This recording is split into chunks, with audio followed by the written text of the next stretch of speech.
নমস্কাৰ আপুনি চাই আছে লাইভ আৱাৰ মই জয়ন্ত মাধৱ গোস্বামী জালুকবাৰীত নিশা সংঘটিত হয় এক ভয়ংকৰ তথা অতি শোকাবহ অগ্নিকাণ্ড জুইত সম্পূৰ্ণৰূপে জাহ গ'ল দুটাকৈ বাসগৃহ আৰু এই জুই লেলিহান শিখা জাহ গ'ল এটা পৰিয়াল একেলগে কৰোণ মৃত্যু খাবতি ললে পিতৃ মাতৃ আৰু দুই সন্তানে নিমিষতে সাৰখাৰ হ'ল বাসগৃহ আৰু সা সম্পত্তি মৃতদেহকেইটা উদ্ধাৰ কৰি মৰণোত্তৰ পৰীক্ষাৰ ব্যৱস্থা কৰা হৈছে এই ঘটনা সন্দৰ্ভত আৰক্ষীৰ তদন্ত অব্যাহত আছে কুদ্দুছ আলী কাজলী বেগম আৰু তেওঁলোকৰ দুই পুত্ৰ সন্তানৰ মৃত্যু হয় মৃত পৰিয়ালটোৰ ঘৰ গোৱালপাৰাৰ লক্ষীপুৰত এখন সৰু হোটেল দি জীৱন নিৰ্বাহ কৰিছিল পৰিয়ালটোৱে সিলিণ্ডাৰ বিস্ফোৰণৰ ফলত এই বিধ্বংসী অগ্নিকাণ্ডৰ সূত্ৰপাত হোৱাৰ সন্দেহ কৰা হৈছে এটাকৈ দুটাকৈ সিলিণ্ডাৰ বিস্ফোৰিত হৈ অগ্নিকাণ্ডই ভয়াবহ ৰূপ ধাৰণ কৰে প্ৰাণ ৰক্ষা কৰাৰ কোনো সুযোগ নাছিল প্ৰাণ ৰক্ষা কৰাৰ কোনো সুৰুঙা নাছিল পুৱতি নিশা সংঘটিত হয় এই বিধ্বংসী অগ্নিকাণ্ড প্ৰথমে শৰ্ট সাৰ্কিটৰ ফলত জুইৰ সূত্ৰপাত হোৱাৰ সন্দেহ আৰু তাৰ পিছতে সিলিণ্ডাৰ বিস্ফোৰিত হৈ নিমিষতে দুটাকৈ বাসগৃহ জ্বলি সাৰখাৰ হৈ যায় নিমিষতে এটা চাৰিজনীয়া পৰিয়াল জাহ গ'ল এই বিধ্বংসী অগ্নিকাণ্ডত অতি মৰ্মান্তিক অতি হৃদয় বিদাৰক এই ঘটনাই সকলোকে শোকাহত কৰি তুলিছে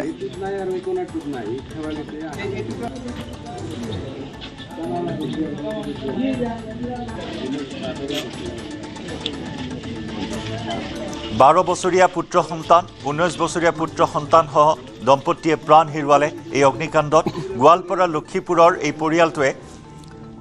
জালুকবাৰীত এখন সৰু হোটেল দি পৰিয়াল পোহপাল দি আছিল জীৱন নিৰ্বাহ কৰিছিল আৰু একাংশই সন্দেহ প্ৰকাশ কৰিছে যে হোটেলৰ পৰাই এই জুইৰ সূত্ৰপাত হ'ব পাৰে ইতিমধ্যে ঘটনাস্থলীত আৰক্ষী উপস্থিত হৈ প্ৰাথমিক তদন্ত আৰম্ভ কৰিছে এয়া সম্পূৰ্ণৰূপে ধ্বংসস্তূপত পৰিণত হৈছে এয়া অগ্নিকাণ্ডৰ পিছৰ অৱশিষ্ট লামলাকটো প্ৰতিপদ সামগ্ৰী প্ৰতিপদ সম্পদ সম্পূৰ্ণৰূপে জুইত জাহ গৈছে চাৰিটা জীৱন এনেদৰে নিশেষ হৈ গ'ল নিমিষতে এক বিধ্বংসী অগ্নিকাণ্ড অগ্নি নিৰ্বাপক বাহিনীক খবৰ দিয়া হয় ঘটনাস্থলীত অগ্নি নিৰ্বাপক বাহিনী উপস্থিত হৈ স্থানীয় লোকৰ সহযোগত জুই নিৰ্বাপন কৰিবলৈ সক্ষম হয় প্ৰায় 11টাকৈ পৰিয়াল থকা এটা আৱাসস্থল 11টাকৈ পৰিয়াল আছিল আৰু ইয়াৰে দুটা বাসগৃহ সম্পূৰ্ণৰূপে জাহ গ'ল আৰু এটা পৰিয়াল নিমিষতে নিশেষ হৈ গ'ল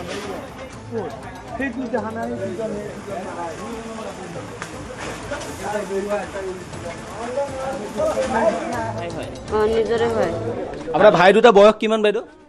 এটাৰ আছিল 12 আৰু এটাৰ আছিল তোমাৰ 19 ভাই দুটা কি কৰিছিল ভাইটো এটা ঠেলা গাড়ী চলাইছিল আৰু আব্বা তো হোটেল কৰিছিল আৰু এটা তো স্কুলত পঢ়িছিল এইটো ৰুমত আছিল তাৰ ল'ৰা দুটাৰ হিহঁত বুঢ়া বুঢ়ী এইটো ৰুমত আছিল আৰু আপোনালোকৰ পৰিয়ালৰ কাৰোবাৰ কিবা হৈছে নেকি আমাৰ পৰিয়ালৰ এনে মানুহৰ ক্ষতি হোৱা নাই এই বস্তু বাহিনী কানি কাপোৰ চাপোৰ একো নাই খালি ল'ৰা দুটাৰ লগত খালি হাফ পেণ্ট পিন্ধা আছে আৰু গেঞ্জি গাত আছে আমার ঘর একো বাই করা নাই স্যার আমি কোন কোন আছিল আপোনালোক আমি ফ্যামিলি না থাকো ফ্যামিলি কোন কোন একটা লড়া আছে একটা আমার বউ আছে একটু আমরা তিনজনে খালি ঘর থেকে ওলাইছো টাকা পয়সা একো ওলা নাই আমি মাল চালু যে আমি দোকান করু একো ওলা নাই আমি সব খালি এনেকে ওলাই আছো আমি খালি একটা পেন নিয়ে ওলাই আছো আপুনি গম পালেকে জুই বহুত হৈ গৈছে আমি ঘুম পাই দেখো এতে সোমাবার জন্য আর রাস্তা নাই আমি বেড়া কাটি মাথা সোমাই দিয়ে বেড়াইছো আমি কিমান ফ্যামিলি আছিলে ইয়াত এইটো ফ্যামিলি আছিল এইফালে এটা দুটা তিনটা চাৰিটা পাঁচটা ছয়টা সাতটা আঠটা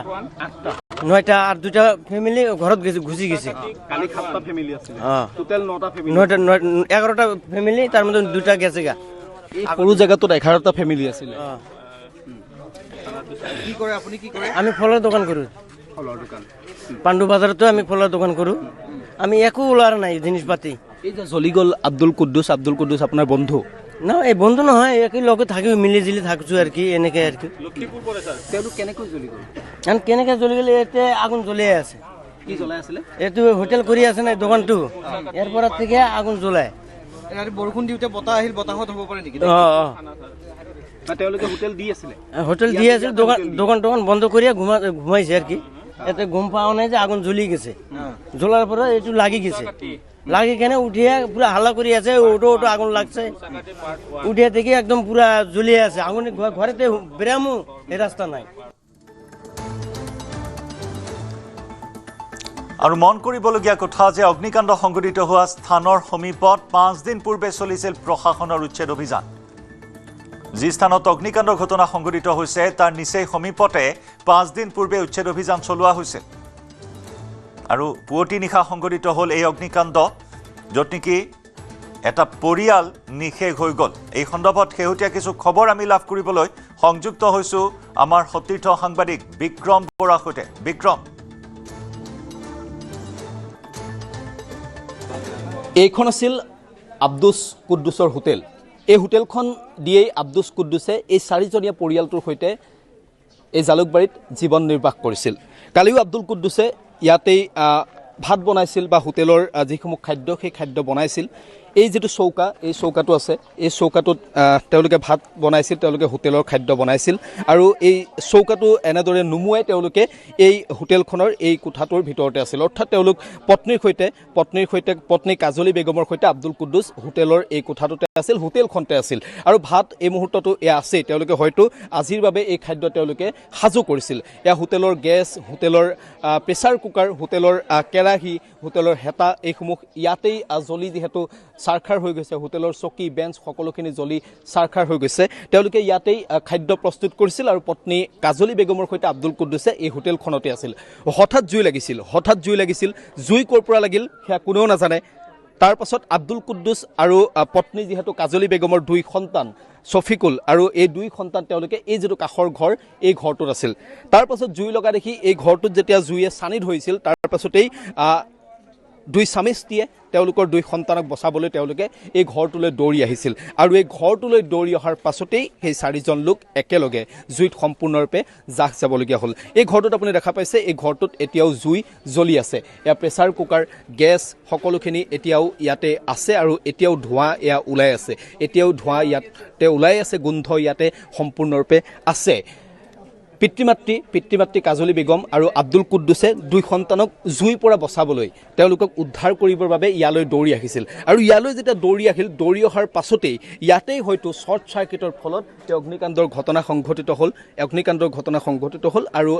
পিতৃ-মাতৃৰ সৈতে 2 সন্তানে তেওঁলোকে একেলগে প্ৰাণ হেৰুৱাবলগীয়া হ'ল এই মুহূৰ্তটো জুই জ্বলি আছে চাওক এই মুহূৰ্তটো ধোঁৱা এনেদৰে ওলাই আছে ধোঁৱা এই মুহূৰ্তত নিৰ্গত হৈ আছে আৰু এই যেটো ঘৰ এই ঘৰটোৰ পৰাই 4টাকৈ মৃতদেহ উদ্ধাৰ কৰিবলগীয়া হ'ল 4টা মৃতদেহ মানে সম্পূৰ্ণৰূপে জ্বলি সাৰখাৰ হৈ গ'ল সম্পূৰ্ণৰূপে জ্বলি সাৰখাৰ হোৱা 4টা মৃতদেহ আৰক্ষী আৰু অগ্নিনিৰ্বাপক বাহিনীৰ লোকে উদ্ধাৰ কৰিবলগীয়া হ'ল আপুনি ঘৰটো চাওক ঘৰটোৰ আপুনি পৰিৱেশটো চাওক চৌদিশে কেৱল আপুনি চাই দেখিবলৈ পাব ইয়াতেই 4টা মৃতদেহ পৰি আছিল ইয়াতেই 4টা মৃতদেহ জ্বলি সম্পূৰ্ণৰূপে ছাই হৈ যোৱা 4টা মৃতদেহ এই ঘৰটোৰ ভিতৰতে এই যেটো কোঠা এই কোঠাটোৰ ভিতৰতেই 4জনকৈ লোক একেলগে জ্বলি গৈছিল পিতৃ-মাতৃ আৰু 2 সন্তান এজন 30 বছৰীয়া এজন 14 বছৰীয়া পুত্ৰ সন্তান সম্পূৰ্ণৰূপে এই ঘৰটোতেই জ্বলি ছাই হৈ গৈছিল এয়া তেওঁলোকৰ বিছনা এয়া তেওঁলোকৰ এটো আছিল তেওঁলোকৰ বেডৰুম ইয়াতে তেওঁলোকৰ বাথৰুমো আছিল সকলোখিনি তেওঁলোকৰ ইয়াতে আছিল আৰু ইয়াতে তেওঁলোকৰ সকলোখিনি কাপোৰ কানিৰ পৰা আৰম্ভ কৰি সকলোখিনি আছিল আৰু এই কোঠাকেইটাতে তেওঁলোক জ্বলি সম্পূৰ্ণৰূপে শেষ হৈ যাবলগীয়া হ'ল এই ঘৰটোৱে আছিল আব্দুল কুদ্দুছৰ গোৱালপাৰাৰ লক্ষীপুৰৰ আব্দুল কুদ্দুছৰ পৰিয়ালটোৱে এই ঘৰটোৰ ভিতৰতে সম্পূৰ্ণৰূপে জীৱন শেষ কৰিবলগীয়া হ'ল কালিৰ দিনটোত তেওঁলোকে ভবা নাছিল যে কালিৰ দিনটোৱে তেওঁলোকৰ বাবে সম্পূৰ্ণ পৰিয়ালটোৰ বাবে জীৱনৰ আচলতে শেষ দিন হ'ব কিন্তু তেওঁলোকে নভবাকৈ তেওঁলোকৰ বাবে সেয়া হ'ল আৰু তেওঁলোকে এই ঘৰটোতেই কালিৰ দিনটোত প্ৰাণ দিবলগীয়া হ'ল গতিকে এই মৃত্যু কাৰো আচলতে কাম্য নহয় যেহেতু তেওঁলোকক খাতি খোৱা মানুহ তেওঁলোকে এখন হোটেল দি তেওঁলোকে জীৱন নিৰ্বাহ কৰিছিল 4জনীয়া পৰিয়ালটোৱে কিন্তু তেওঁলোকে নভবাকৈ তেওঁলোকৰ জীৱনলৈ কালিৰ দিনটোত কাল ধুমুহা নামি আহিল আৰু এই কাল ধুমুহাই সম্পূৰ্ণ পৰিয়ালটোক সম্পূৰ্ণৰূপে তছনছ কৰি লৈ গ'ল হয় এয়া সতীৰ্থ বিক্ৰমে ঘটনাস্থলীৰ পৰা পৰিৱেশ দেখুৱাই আছে ঘটনাক্ৰম কেনেদৰে সংঘটিত হ'বলৈ পালে সেই সন্দৰ্ভত বহুখিনি তথ্য এই মুহূৰ্তত সন্মুখলৈ আহিছে আমি দেখুৱাই আছোঁ সমান্তৰালকৈ অগ্নিকাণ্ড সংঘটিত হোৱা এই স্থানৰ নিচেই সমীপতে 5 দিন পূৰ্বে প্ৰশাসনৰ উচ্ছেদ অভিযানো চলিছিল বিক্ৰম ইতিমধ্যে আপুনি যিখিনি তথ্য জনাই আছে হোটেলৰ কথা কোৱা হৈছে ৰন্ধা বঢ়াৰ কথা কোৱা হৈছে চৌকাৰ কথা আপুনি উল্লেখ কৰিছে অৰ্থাৎ হোটেল আৰু বাসগৃহ একেলগে আছিল একেলগে চলাই গৈছিল সেই বাসগৃহৰ পৰা হোটেলৰ ব্যৱসায় সম্পূৰ্ণ অবৈধভাৱে এই কাৰবাৰবোৰ চলি আহিছিল নেকি জয়ন্ত চাওক এই যিটো ভয়ংকৰ অগ্নিকাণ্ড একেটা পৰিয়ালৰ 4জনকৈ লোক জীৱন্তে জ্বলি গ'ল এই ঘটনাটোৱে কিন্তু এই ভয়ংকৰ অগ্নিকাণ্ডৰ ঘটনাটোৱে বহুকেইটা প্ৰশ্ন কিন্তু উত্থাপিত কৰিছে এই যিটো স্থান এই স্থানটো আপুনি চাওক এটা একেবাৰে সৰু এৰিয়া এই সৰু এৰিয়াটোতে আচলতে 11টাকৈ ভাড়াঘৰ আছিল একেলগে 11টাকৈ ভাড়াঘৰ আপুনি চাওক এইটো এটা কোঠা আপুনি দেখা পাইছে এইটো এটা কোঠা ইয়াত থাকিব পাৰে ইয়াত পৰিয়াল আছিল এই মাজত এটা কোঠা এইটো এটা মাজত কোঠা আৰু একেবাৰে লাষ্টত এটা কোঠা অৰ্থাৎ এইখন এখন দৰ্জা ইখন এখন আপুনি দৰ্জা তিনিখন দৰ্জা আপুনি দেখা পাইছে ঠিক একেদৰে এইটো এটা কোঠা আৰু লাষ্টত একেবাৰে এটা কোঠা অৰ্থাৎ আপুনি ইয়াত যদি চাই আপুনি একেলগে এই সৰু এলেকাটোত এই সৰু এৰিয়াটোত আচলতে 9টাকৈ ইয়াত কোঠা আছিল 9টাকৈ ভাড়া কোঠা আছিল এটা ঘন জনবসতিপূৰ্ণ অঞ্চল 9টাকৈ ভাড়াঘৰ একেলগে আছে আৰু ইয়াতে কিন্তু আচলতে হোটেলো খুলিব পাৰিছিল অৰ্থাৎ এই যিগৰাকী আব্দুল কুদ্দুছে ইয়াতে হোটেল খুলিছিল অৰ্থাৎ আপুনি চাওক এইখন আছিল হোটেল এইখন আছিল আব্দুল কুদ্দুছৰ হোটেল আছিল যিখন হোটেল সম্পূৰ্ণৰূপে জ্বলি চাৰখাৰ হৈ গ'ল আৰু এই হোটেলখনৰ কাষতে এইটো আছিল কিন্তু ভাড়াঘৰ অৰ্থাৎ ইয়াত মানুহ থাকিছিল এইটো আছিল ভাড়াঘৰ আপুনি দেখা পাইছে একেবাৰে হোটেলৰ লগত লাগি আছে এয়া চিলিণ্ডাৰ আপুনি চাওক এয়া চিলিণ্ডাৰ এয়া হৈছে ভাড়াঘৰ আৰু এইখন হৈছে হোটেল এইটো হৈছে ভাড়াঘৰৰ কোঠা গতিকে এই কথাখিনি আচলতে কামৰূপ মহানগৰ জিলা প্ৰশাসনে কিমান দূৰ গুৰুত্ব দিছিল সেয়া কিন্তু ডাঙৰ প্ৰশ্ন আটাইতকৈ ডাঙৰ প্ৰশ্নটো হৈছে যে এই ভাড়াঘৰ এই অগ্নিকাণ্ড হোৱা কাষতে কিন্তু 5 দিন পূৰ্বে কামৰূপ মহানগৰ জিলা প্ৰশাসনে কিন্তু উচ্ছেদ অভিযান চলাইছিল গতিকে এই কথাবোৰ কিন্তু লক্ষণীয় কাৰণ আপুনি চাওক যে একেলগে হোটেল থাকিব আৰু একেলগে তৰ্জাবেৰৰ ভাড়াঘৰ থাকিব ইয়াত কিমান আচলতে নিৰাপত্তাজনিত বিষয়টো আছিল এই গোটেই কথাখিনি কিন্তু এই মুহূৰ্তত চিন্তা কৰিবলগীয়া আমি আপোনাক দেখুৱাইছোঁ এই ঘৰটো যিটো আপুনি দেখা পাইছে এয়া ভাড়াঘৰ এইসমূহ হৈছে ভাড়াঘৰ ইয়াতে হোটেল আছিল ইয়াত হোটেলৰ লগত কেনেদৰে ভাড়াঘৰ আছিল এয়া হৈছে ডাঙৰ প্ৰশ্ন হোটেলৰ লগত ভাড়াঘৰ কেনেদৰে আছিল এয়া ডাঙৰ প্ৰশ্ন কাৰণ চিলিণ্ডাৰ জমা কৰি থোৱা আছিল 3-4টা চিলিণ্ডাৰ আছিল তেনে অৱস্থাত ইয়াত কেনেদৰে আচলতে এইসমূহ নিৰাপত্তাৰ দিশসমূহ চোৱা চিতা হৈছিল এই কথাবোৰ ডাঙৰ প্ৰশ্ন কাৰণ আপুনি যেতিয়া গুৱাহাটী মহানগৰীত কাৰোবাক আপুনি ভাড়া দিয়ে আপুনি যেতিয়া ভাড়াঘৰ খোলে আপোনাৰ কিমান ভাড়াঘৰ আছে কেনেদৰে ভাড়াঘৰ আছে সকলোখিনি তথ্য আপুনি আৰক্ষী প্ৰশাসনক দিব লাগে ইয়াৰ পাছতো 9টাকৈ ভাড়াঘৰ ইয়াৰ পাছতো এই সৰু এলেকাটোত 9টা ভাড়াঘৰ লগত হোটেল কেনেদৰে খুলিছিল এয়া কিন্তু এই মুহূৰ্তত ডাঙৰ প্ৰশ্ন আৰু এই যেটো ঘৰ পকী ঘৰ এই ঘৰটোতে যেহেতু সেই পৰিয়ালটো আব্দুল কুদ্দুছৰ পৰিয়ালটো সম্পূৰ্ণৰূপে যুদ্ধ জাক যাবলগীয়া হ'ল জ্বলি তেওঁলোক বিক্ৰম ভাড়াঘৰৰ মালিক ঘটনাস্থলীত উপস্থিত হৈছে নে নাই ভাড়াঘৰৰ গৰাকী এই বিষয়টোত কি কয় আপুনি যিখিনি কথা উল্লেখ কৰিলে প্ৰশাসনৰ অগুচৰে এই কামসমূহ চলি আছিল নেকি জধে মধে ব্যৱসায়িক মুনাফা লাভৰ স্বাৰ্থত ঘৰ সাজিছে আৰু ভাড়ালৈ দিছে আৰু এটা আৱাসিক অঞ্চলত এনেদৰে হোটেলৰো ব্যৱসায় কৰা হৈছে গতিকে হোটেলৰ গৰাকীৰ কিবা ভাষ্য জানিব পৰা হৈছে চাওক এই মুহূৰ্তলৈকে জয়ন্ত ভাড়াঘৰৰ মালিকক আমি লগ পোৱা নাই এই মুহূৰ্তত আমি মালিকৰ সৈতে যোগাযোগ কৰিবলৈ চেষ্টা কৰিছোঁ মালিকৰ সৈতে মালিকক কোনো ধৰণৰ আমি দেখা পোৱা নাই বা মালিকক কোনো ধৰণৰ লগ পোৱা নাই কিন্তু প্ৰশ্নটো উত্থাপিত ইয়াতে হৈছে যে এই কামসমূহ আচলতে প্ৰশাসনৰ জ্ঞাতে হৈছিল নে প্ৰশাসনৰ অজ্ঞাতে হৈছিল মোৰ বোধে প্ৰশাসনৰ জ্ঞাতে হ'ব লাগিব মই আকৌ কৈছোঁ যে গুৱাহাটী মহানগৰীত যেতিয়া আপুনি ভাড়াঘৰ খোলে গুৱাহাটী মহানগৰীত আপুনি যেতিয়া ভাড়াঘৰ বনায় আপুনি যেতিয়া ভাড়াতীয়া ৰাখে তেতিয়া আপুনি ভাড়াতীয়াৰ প্ৰতিটো তথ্য আপুনি আৰক্ষী প্ৰশাসনক আপুনি দিব লাগে এখন বিশেষ ফৰ্ম থাকে তাৰ পাছতো এনেদৰে এটা সৰু ঠাইত 9টাকৈ ভাড়াঘৰ কেনেদৰে থাকিল সেয়া ডাঙৰ প্ৰশ্ন ভাড়াঘৰৰ লগত গেছ চিলিণ্ডাৰ জমা থকাকৈ হোটেল ইয়াত কেনেদৰে থাকিল সেয়া কিন্তু ডাঙৰ প্ৰশ্ন এই ঘৰটো ইয়াত আচলতে কেনেদৰে আছিল এই গোটেই কথাখিনি কিন্তু এই মুহূৰ্তত প্ৰশ্ন উত্থাপিত হৈছে মই আপোনাক আৰু এটা দৃশ্যাংশ দেখুৱাম জয়ন্ত আৰু এটা দৃশ্যাংশ দেখুৱাম এই স্থানটোতে এই যি স্থানত অগ্নিকাণ্ডৰ ঘটনা সংঘটিত হ'ল এটা পৰিয়াল সম্পূৰ্ণৰূপে জ্বলি ছাই হৈ গ'ল ইয়াৰ কাষতে আপুনি দেখা পাইছে মই কিমান দূৰ আহিছোঁ আপুনি দেখা পাইছে ইয়াৰ কাষতে উচ্ছেদ অভিযান চলিছিল 5টা দিন পূৰ্বে এয়া হৈছে উচ্ছেদ অভিযানৰ দৃশ্য গতিকে এই গোটেই কথাবোৰ অবৈধ আছিল নেকি এই গোটেই কথাবোৰক লৈ কিন্তু এই মুহূৰ্তত প্ৰশ্ন উত্থাপিত হৈছে এয়া হৈছে উচ্ছেদ অভিযানৰ দৃশ্য আপুনি দেখা পাইছে 5টা দিন পূৰ্বে ইয়াত কামৰূপ মহানগৰ জিলা প্ৰশাসনে তেওঁলোকে উচ্ছেদ অভিযান চলাইছিল আপুনি দৃশ্যটো চাওক আপুনি দেখা পাইছে এইসমূহ ঘৰ পকী ঘৰ দূৰলৈকে ভাঙি থোৱা আছে 5টা দিন পূৰ্বে বেছি দিন নহয় সেই দৃশ্যাংশ আমি দেখুৱাইছিলোঁ যে 5টা দিন পূৰ্বে ইয়াত উচ্ছেদ অভিযান চলিছিল গতিকে এই গোটেই কথাবোৰক লৈ কামৰূপ মহানগৰ মহানগৰ জিলা প্ৰশাসনে আৰক্ষী প্ৰশাসনে কিমান গুৰুত্ব দিছিল সেয়া কিন্তু ডাঙৰ প্ৰশ্ন কাৰণ এই দৃশ্যাংশবোৰ চাওক আপুনি গোটেই দৃশ্যাংশবোৰ আপুনি চাওক ইয়াত আপুনি দেখা পাব যে 5টা দিন পূৰ্বে এইসমূহ পকী ঘৰ সম্পূৰ্ণৰূপে বুলডোজাৰ লগাই কামৰূপ মহানগৰ জিলা প্ৰশাসনে উচ্ছেদ অভিযান তেওঁলোকে চলাইছিল এই ঘৰসমূহ সম্পূৰ্ণৰূপে ভাঙি দিছিল অৰ্থাৎ ইয়াত ইলিগেল এটা কিবা এটা চলিছিল বা এই ঘৰসমূহ অবৈধভাৱে বনোৱা হৈছিল সেইকাৰণে ইয়াত তেওঁলোকে উচ্ছেদ অভিযান চলাইছিল কিন্তু ইয়াত যদি অবৈধ হৈছিল এই কাষতে থকা এই ঘৰটোলৈ আচলতে কিয় চকু পৰা নাছিল কাৰণ এইসমূহ মাটি তেওঁলোকৰ নিজা মাটি হ'ব পাৰে এই যিসমূহ মাটিত উচ্ছেদ অভিযান চলিলে এয়া চৰকাৰী মাটি আছিল সেইকাৰণে তেওঁলোকে উচ্ছেদ অভিযান চলাইছে এই ঘৰসমূহ তেওঁলোকৰ নিজা মাটি সেয়া তেওঁলোকৰ ঠিকেই আছে কিন্তু তেওঁলোকে ভাড়াঘৰ আচলতে তাত কেনেদৰে অবৈধভাৱে তেওঁলোকে 9টাকৈ ভাড়াঘৰ একেটা স্থানত 9টাকৈ ভাড়াঘৰ কেনেদৰে বনাইছিল আৰু ভাড়াঘৰৰ লগত কেনেদৰে হোটেল তেওঁলোকে খুলি থৈছিল ইটোৰ পাছত সিটো চিলিণ্ডাৰ তেওঁলোকে থব পাৰিছিল সেয়া কিন্তু এই মুহূৰ্তত ডাঙৰ প্ৰশ্ন গতিকে এই কথাখিনি কামৰূপ মহানগৰ জিলা প্ৰশাসনে কিন্তু ইয়াৰ উত্তৰখিনি দিব লাগিব কাৰণ আপুনি মৃত্যু হৈছে 4জন লোকৰ এটা পৰিয়াল সম্পূৰ্ণৰূপে জুইত জ্বলি চাহ হৈ গৈছে সেয়া সৰু কথা নহয় কিন্তু এনেকুৱা ঘটনা হোৱাৰ পূৰ্বে আচলতে প্ৰিকশ্যনখিনি কিয় নাছিল বা কি কাৰণে এই কামখিনি কৰিবলৈ দিছিল ভাড়াঘৰৰ মালিকক আচলতে কিয় এই কথাবোৰক লৈ কুৱেশ্যন কৰা নাছিল সেয়া কিন্তু এই মুহূৰ্তত ডাঙৰ প্ৰশ্ন আমাৰ হাতত যিমান দূৰ খবৰ আছে ভাড়াঘৰৰ মালিক হৈছে আদাবাৰীৰ ৰহিমা বেগম আদাবাৰীৰ ৰহিমা বেগমৰ এই ভাড়াঘৰ কেইটা তেওঁ চলাইছিল পূৰ্বতে তেওঁ পিতৃয়ে চলাইছিল আৰু এতিয়া তেওঁ চলাই বুলি আমাৰ হাতত যিমান দূৰ খবৰ ৰাখিছে গতিকে এই গোটেই কথাখিনিক লৈ কিন্তু এই মুহূৰ্তত স্বাভাৱিকতেই প্ৰশ্ন উত্থাপিত হৈছে কাৰণ এটা একেবাৰে সৰু এৰিয়া সেই সৰু এৰিয়াটোত 9টাকৈ ভাড়াঘৰ তাকো তৰ্জাবেৰৰ পকী ঘৰ হ'লেও বোলে কাৰেণ্টৰ আপুনি এটা সুন্দৰ ব্যৱস্থাপনাৰ জৰিয়তে আপুনি কৰি থোৱা আছে আপুনি যিটো কেবুল আচলতে সুন্দৰভাৱে ব্যৱস্থাপনা কৰি থোৱা আছে তেতিয়া এটা বেলেগ ধৰণৰ কথা এটা ছিষ্টেমত চলিছে কিন্তু তাত তৰ্জাবেৰ তাত কাৰেণ্টৰ কোনো ধৰণৰ ছিষ্টেমেটিক এটা ব্যৱস্থাৰ মাজত আচলতে কাৰেণ্টৰ ব্যৱস্থা নাই বা জুই যদিহে লাগে তেনেহ'লে আপুনি জুই ইটোৰ পাছত সিটো ঘৰলৈ বিয়পি যাব তাক লৈ কোনো ধৰণৰ সাৱধানতা কোনো ধৰণৰ নাই তাৰ পাছতো আপুনি এটা একেবাৰে সৰু এৰিয়াত য'ত আমি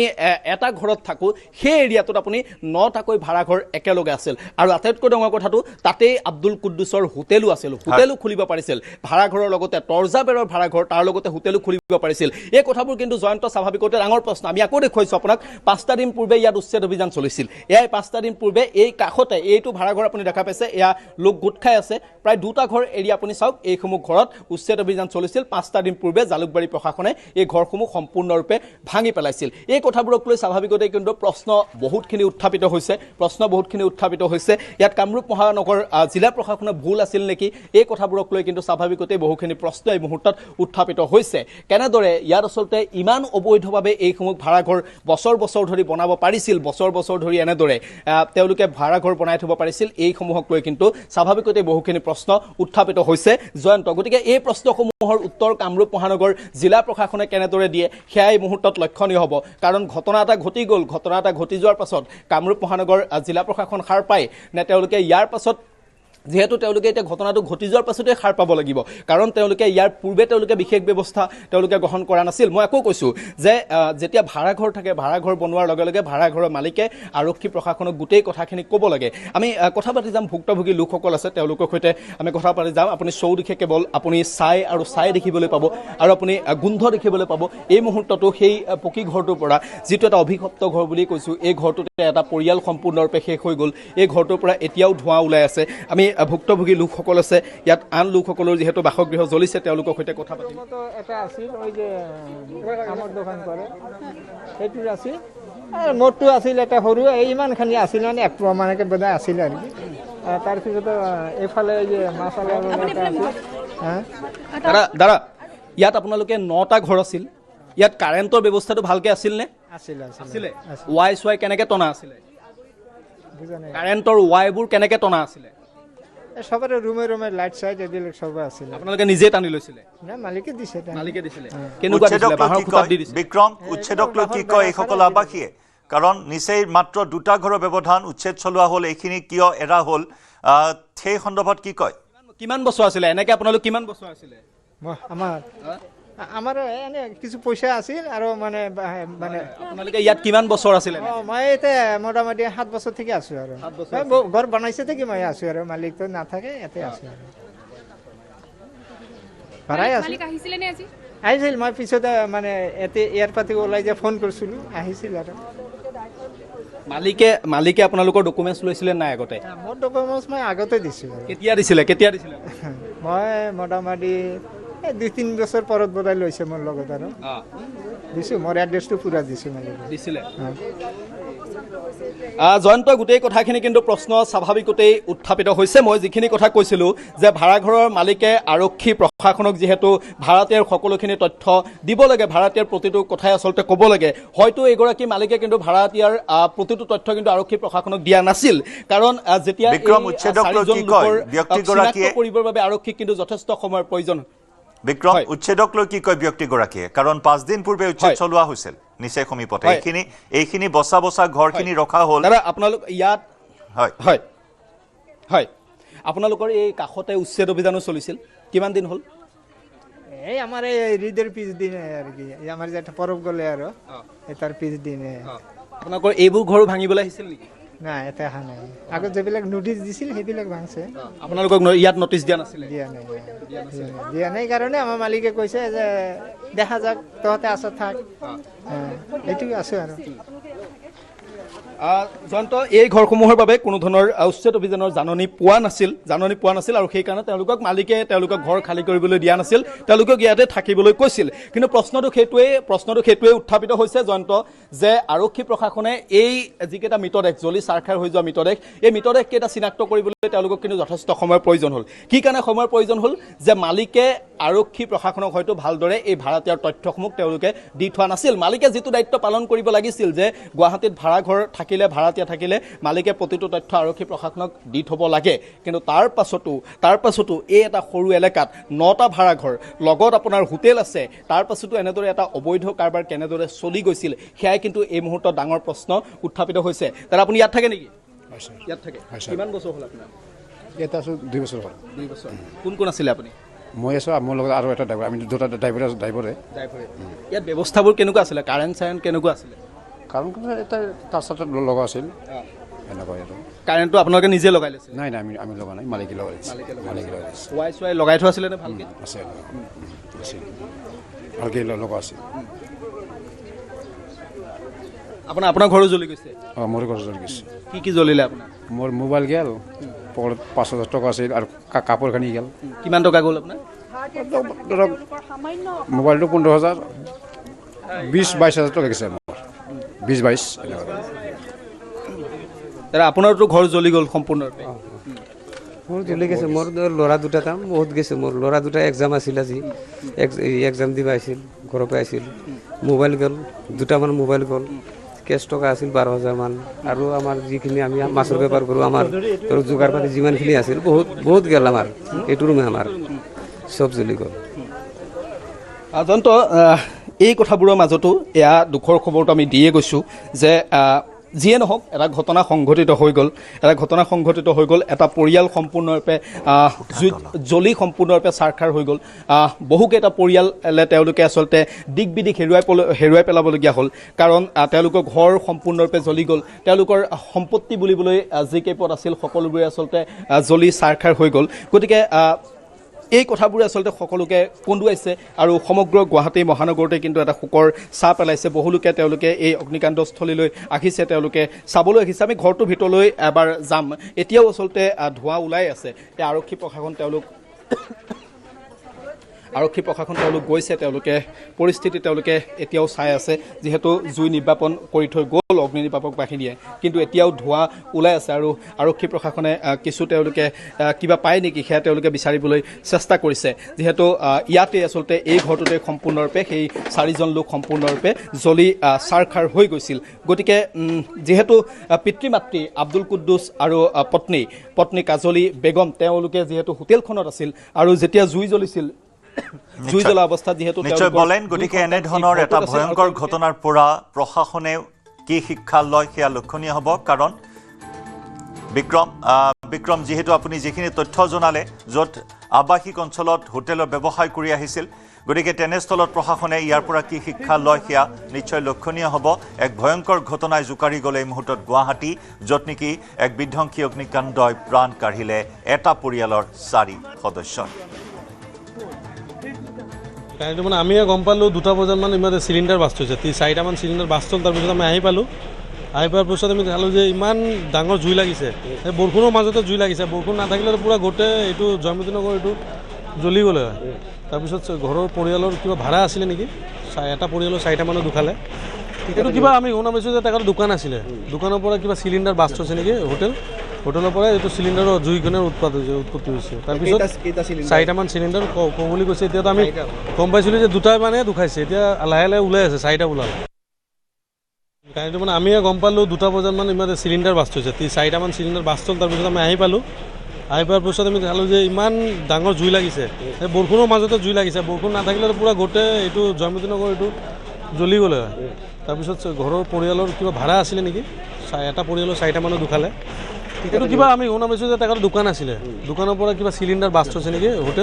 হোটেলৰ পৰা এইটো চিলিণ্ডাৰৰ জুইখনৰ উৎপত্তি হৈছে তাৰপিছত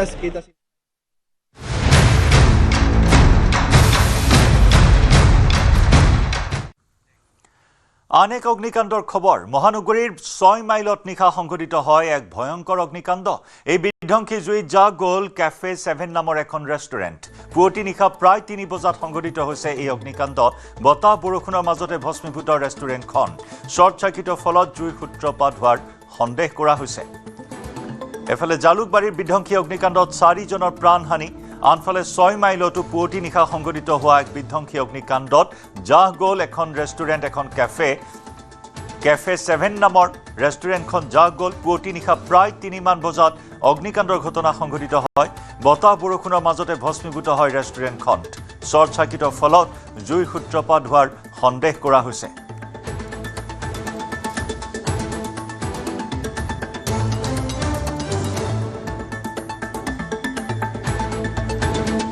এয়া আমি আগবঢ়াইছোঁ এক্সক্লুজিভ দৃশ্য 6 মাইলত থকা কেফে 7 নামৰ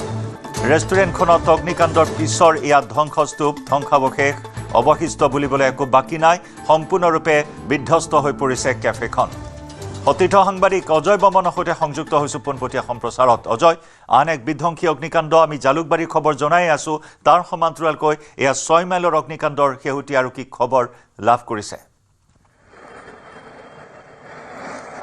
চাওক জয়ন্ত যোৱাকালি নিশাৰ ভাগত ইতিমধ্যে মহানগৰীৰ বিভিন্ন স্থানত আমি ইতিমধ্যে নিউজ 18 অসম নৰেষ্টৰ দৰ্শকসকলক দেখুৱাইছে যে বিভিন্ন স্থানত ভয়ংকৰ অগ্নিকাণ্ড সংঘটিত হৈছে আৰু তেনে এক অগ্নিকাণ্ড ভয়ংকৰ অগ্নিকাণ্ড বুলি ক'ব লাগিব সংঘটিত হৈছে মহানগৰীৰ যি পাঞ্জাবাৰী 6 মাইল সংযোগী ৰাজপথত যি K7 নামৰ ৰেষ্টুৰেণ্টখন আছে আৰু ইমানেই ভয়ংকৰ আছিল যে সেই অগ্নিকাণ্ডটোৰ ফলত যি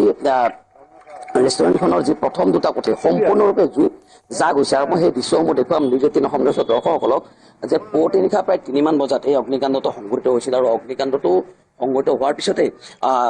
এই ৰেষ্টুৰেণ্টখনৰ সমীপতে এটা তেওঁলোকৰ যি কাম কৰা যিসকল লোক থাকে বা যি ৰান্ধনীসমূহ থাকে তেওঁলোকে এটা কোঠাত থাকে প্ৰায় 4-5জন লোক তাতে বাস কৰিছিল আৰু পুৱতি নিশা প্ৰায় 3মান বজাত তেওঁলোকে জুই পেচাব কৰিবলৈ কোনোবা উঠি অহাৰ সময়তে তেওঁলোকে জুই দেখা পায় আৰু লগে লগে অঞ্চলটো হোৱা সৃষ্টি হয় স্থানীয় লোকসকল আহি ইয়াতে উপস্থিত হৈ পুৱতি নিশাৰ ভাগত প্ৰায় 100-150 লোক আহি ইয়াতে উপস্থিত হয় তাৰপিছতে তেওঁলোকে অগ্নিনিৰ্বাপক বাহিনীক খবৰ দিয়ে আৰু অগ্নিনিৰ্বাপক বাহিনীৰ লোক ইয়াতে প্ৰায় 3খনকৈ অগ্নিনিৰ্বাপক বাহিনীৰ বাহন অগ্নিনিৰ্বাপক বাহিনীৰ লোকে ইয়াতে অগ্নি নিৰ্বাপন কৰে কিন্তু দৃশ্যসমূহ পুৱতি নিশা প্ৰায় 3মান বজাত এই ঘটনা সংঘটিত হৈছিল আৰু এই মুহূৰ্ত পৰ্যন্ত ইয়াতে কিন্তু এতিয়াও জুই সম্পূৰ্ণৰূপে জুই নিৰ্বাপন হোৱা নাই এতিয়াও ধোঁৱা ওলাই আছে আৰু গোটেই ৰেষ্টুৰেণ্টখনৰ যি প্ৰথম 2টা কোঠালি সেই কোঠালি 2টা সম্পূৰ্ণৰূপে জুইত জাগ হৈছে একোটো সামগ্ৰী নাই ক'ব লাগিব যে পানীৰ বটল যি পেপচি বা কোকোলা অন্য যি সামগ্ৰীসমূহ আছিল বা যিবিলাক খাদ্য সামগ্ৰী আছিল 2-3টাকৈ ফ্ৰিজ আৰু ক'ব লাগিব যে অগ্নিকাণ্ডটোত এটা চিলিণ্ডাৰ ইয়াতে সম্পূৰ্ণৰূপে চিলিণ্ডাৰটো ব্লাষ্ট হৈছিল আৰু তাৰপিছতে অগ্নিকাণ্ড ভয়াৱহ ৰূপ ধাৰণ কৰিছিল আৰু যিহেতুকে পুৱতি নিশাৰ ভাগত কিছু পৰিমাণে বৰষুণ আছিল তাৰ কাৰণে সেই জুই সম্প্ৰসাৰিত নহ'ল বা অন্য কোনো স্থানলৈ সম্প্ৰসাৰিত নোহোৱাৰ কাৰণে ওচৰে পাজৰে যিসমূহ ঘৰ আছিল বা কোনো লোকক হতাহত হোৱাৰ এই মুহূৰ্তত খবৰ অহা নাই কিন্তু যি ইয়াতে কৰ্মচাৰীসকল আছে তেওঁলোকে আমাক জানিব দিয়া মতে প্ৰায় 60 লক্ষাধিক টকাৰ অধিক হ'ব সামগ্ৰী ইয়াতে পুৰি ছাই হৈছে দাদা পুৱতি নিশাৰ ভাগত এই সংঘটিত ঘটনা সংঘটিত হৈছিল আচলতে ৰাতিপুৱা তাৰমানে মানুহবিলাকে চিঞৰি আছে তাৰপিছত আমি উঠি দেখা পালোঁ যে ৰেষ্টুৰেণ্টত জুই লাগিছে এতিয়া তাৰমানে কি কৰোঁ কি নকৰোঁ এনেকুৱাকৈ তাৰমানে আপোনাৰ 3:40 মানত সাৰ পাই উঠি চাওঁ যে জুই লাগিছে তাৰপিছত ফায়াৰ ব্ৰিগেডত কল কৰিছে কল কৰাৰ পিছত সিহঁতে আহিছে আহি কিনে 3খনকৈ গাড়ী আহি জুইটো নুমাব চেষ্টা কৰিছে কিমানমান টকাৰ সম্পত্তিটো এতিয়া আপোনাৰ 60-70 লাখৰ ওপৰত হ'ব পাৰে অনুমান মই এটা কৈছোঁ বেছি হ'ব পাৰে মানে আপোনালোকে কাষতে থাকে আমি পিছফালে থাকোঁ পিছফালে আমাৰ ৰুম আছে মানে মানুহ কাৰো একো হোৱা নাই নাই ক্ষতি হোৱা নাই মানুহৰ ক্ষতি হোৱা বহুতো নথি পত্ৰ হৈছে, তাৰপিছত আপোনাৰ ফ্ৰিজ আছে, বহুত লক্ষাধিক টকাৰ সামগ্ৰী আছে ইয়াত। চিলিণ্ডাৰ আছিল নেকি? চিলিণ্ডাৰ এটা আছিল, এটা সৰু চিলিণ্ডাৰ এটা আছিল, কিন্তু তাত ব্লাষ্ট হৈছে, কিন্তু বেছি গেছ নাছিল সেইটোত। সেইকাৰণে কিটচেনটো আমাৰ পিছফালে থাকে, তাতে চিলিণ্ডাৰ থাকে। এনে 3টা বজাত ঘটনাটো হৈছে, হৈ পেলাই আপোনাৰ ফায়াৰ গাড়ী আহিল, নামালে 3টা বজাত আহি পেলাই আপুনি চালোঁ, চাই পিছফালে মানুহ আছে আমাৰ, থাকিলেও চিঞৰিলোঁ, তাৰপিছত আহিলে গম পাই পেলাই পানী চানী মাৰিছে, নামা হয়। বহুত ডাঙৰকৈ জুই লাগিছিল, বহুত জুই লাগিছে, ডাঙৰকৈ জুই লাগিছে। কিবা সন্দেহ হয়? এতিয়া আপুনি লাইনৰ কাৰেণ্টৰ শ্বৰ্ট খাই পেলাই এইটো হ'ব পাৰে, পিছফালে আপোনাৰ এই বৰ্ডত লাগি তাৰ সেইডালৰ কাৰণে হৈছে। ফোনটো খেৰি ঘৰ আছিল আমাৰ। শুনিছোঁ জয়ন্ত, যিহেতুকে অজয়, ধন্যবাদ জ্ঞাপন কৰিছোঁ আপোনাক। এটাৰ পিছত আনটো অগ্নিকাণ্ডৰ খবৰ আহিছে। এইবাৰ নয়ডাত অগ্নিকাণ্ডৰ খবৰ। নয়ডাৰ ছেক্টৰ 75ৰ IV কাউণ্ট্ৰিত সংঘটিত হৈছে আন এক অগ্নিকাণ্ড। IV কাউণ্ট্ৰিৰ এটা ফ্লেটত লাগিল ভয়ংকৰ জুই। অগ্নিকাণ্ডৰ ফলত সমগ্ৰ অঞ্চলটোতে তীব্ৰ চাঞ্চল্য বিৰাজ কৰিছে। বাসগৃহৰ ভিতৰত আবদ্ধ হৈ পৰে বহুকেইটা পৰিয়াল। ঘটনাস্থলীত ততাতৈয়াকৈ উপস্থিত হয় অগ্নি নিৰ্বাপক বাহিনী। ইয়াত দৃশ্য দেখুৱাইছোঁ সুউচ্চ অট্টালিকাত, সুউচ্চ এটা এপাৰ্টমেণ্টৰ এটা ফ্লেটত সংঘটিত হয় এই অগ্নিকাণ্ড। জুই নিৰ্বাপনৰ বাবে অব্যাহত আছে অগ্নি নিৰ্বাপকৰ চেষ্টা। হাহাকাৰ পৰিস্থিতিৰ সৃষ্টি হৈছে এই আৱাসিক এলেকাটোত। এয়া নয়ডাৰ ছেক্টৰ 75ৰ IV কাউণ্ট্ৰিত এই সুবিশাল এপাৰ্টমেণ্টটোত সংঘটিত হয় অগ্নিকাণ্ড। IV কাউণ্ট্ৰিৰ এটা ফ্লেটত জুইৰ সূত্ৰপাত। অগ্নিকাণ্ডৰ ফলত সমগ্ৰ অঞ্চলটোতেই, সমগ্ৰ আৱাসিক এপাৰ্টমেণ্টটোতেই তীব্ৰ চাঞ্চল্য বিৰাজ কৰে। হাহাকাৰ পৰিস্থিতিৰ সৃষ্টি হয়। এই গগনচুম্বী অট্টালিকাটোত আবদ্ধ হৈ থকা আৱাসীসকলৰ মাজত হাহাকাৰ অৱস্থা। ঘটনাস্থলীত ততাতৈয়াকৈ উপস্থিত হয় অগ্নি নিৰ্বাপক বাহিনী আৰু জুই নিৰ্বাপনৰ বাবে বৰ্তমানে অব্যাহত আছে অগ্নি নিৰ্বাপকৰ চেষ্টা।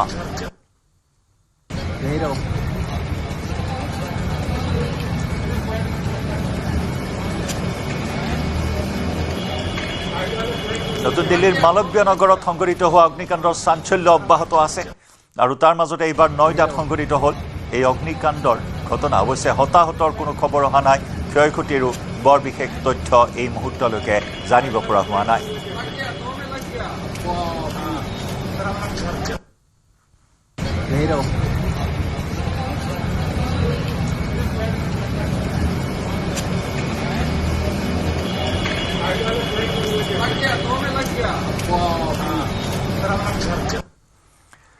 পৰৱৰ্তী খবৰ। মহানগৰীত দিন দুপৰতে নিজ ঘৰত ভিতৰতে সুৰক্ষিত নহয় নাগৰিক। মহানগৰীত ঘৰত অকলে থকা এগৰাকী মহিলাক নিচাজাতীয় দ্ৰব্য স্প্ৰে কৰি লুটি লৈ গ'ল সোণৰ অলংকাৰ। বৰাগাঁৱৰ নিজৰাপাৰাত এই চাঞ্চল্যকৰ ডকাইতিৰ ঘটনা। অভিযোগ অনুসৰি কল্পনা কলিতা নামৰ মহিলাগৰাকী ঘৰত অকলে থকা অৱস্থাত দুই যুৱকে নিজকে ফাইনেন্সৰ কৰ্মচাৰী বুলি পৰিচয় দি উপস্থিত হৈছিল। কিছু সময় কথা বতৰা পতাৰ পিছতে দুয়ো যুৱকে বিচাৰিছিল খোৱা পানী। সেই সময়তে কল্পনা কলিতাৰ শৰীৰত নিচাজাতীয় দ্ৰব্য স্প্ৰে কৰি অচেতন কৰাৰ অভিযোগ দুই যুৱকৰ বিৰুদ্ধে। অচেতন হৈ পৰাৰ সুযোগ লৈ দুই ডকাইতে লুটিলে মহিলাগৰাকীৰ মূল্যৱান অলংকাৰ। দুই যুৱকে পলায়ন কৰাৰ বহু সময়ৰ পাছতহে সন্নিত উভতাই পাইছিল ভুক্তভোগী মহিলাগৰাকীয়ে। সন্নিত উভতাই পোৱাৰ পাছতে জীয়ৰীক ফোনযোগে জনাই সমগ্ৰ ঘটনাৰ বিৱৰণ। ঘটনা সন্দৰ্ভত গড়চুক আৰক্ষীয়ে আৰম্ভ কৰিছে তদন্ত। CCTVত বন্দী হৈছে দুই যুৱক অহাৰ সমগ্ৰ দৃশ্য।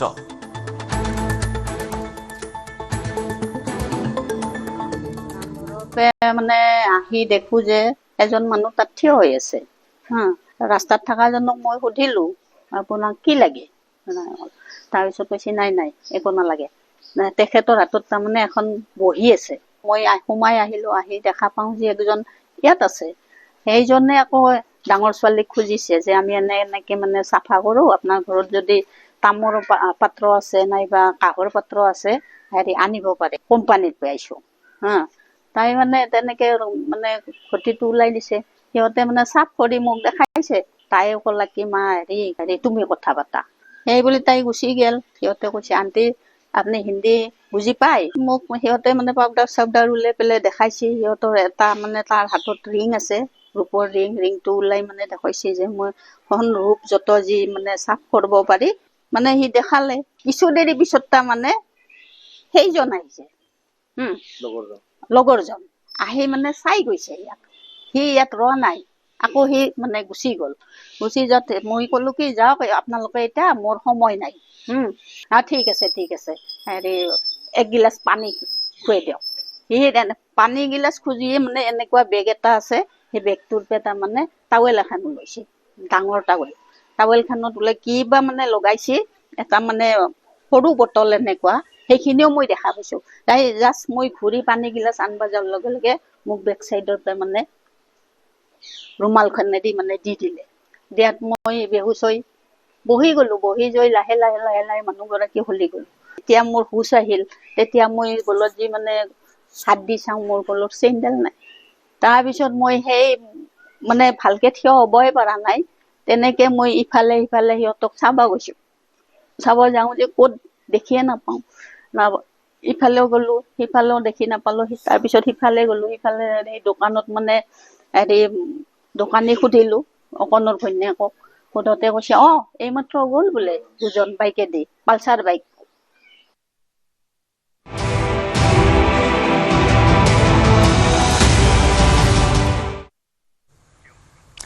আজি হিমন্ত বিশ্ব শৰ্মা মন্ত্ৰীসভাত নতুনকৈ মন্ত্ৰীৰ শপত গ্ৰহণ কৰিব 12জনকৈ বিধায়কে পুৰণিৰ সংমিশ্ৰণেৰে কেন্দ্ৰীয় নেতৃত্বৰ চিল মোহৰৰ পাছত মুখ্যমন্ত্ৰী ডক্টৰ হিমন্ত বিশ্ব শৰ্মাই ঘোষণা কৰিলে মন্ত্ৰীৰ তালিকা উত্তৰ অসমৰ পৰা মন্ত্ৰীসভাত পুনৰ স্থান লাভ কৰিলে ডক্টৰ ৰণোজ পেগুৱে লগতে অশোক সিংঘালেও লাভ কৰিলে পুনৰবাৰ স্থান উজনি অসমৰ পৰা মন্ত্ৰিত্ব লাভ কৰিছে বিমল বৰা সুশান্ত বৰগোহাঁয়ে মধ্য অসমৰ পৰা মন্ত্ৰীসভাত স্থান লাভ কৰিলে পীযুষ হাজৰিকা আৰু অগপৰ কেশৱ মহন্তই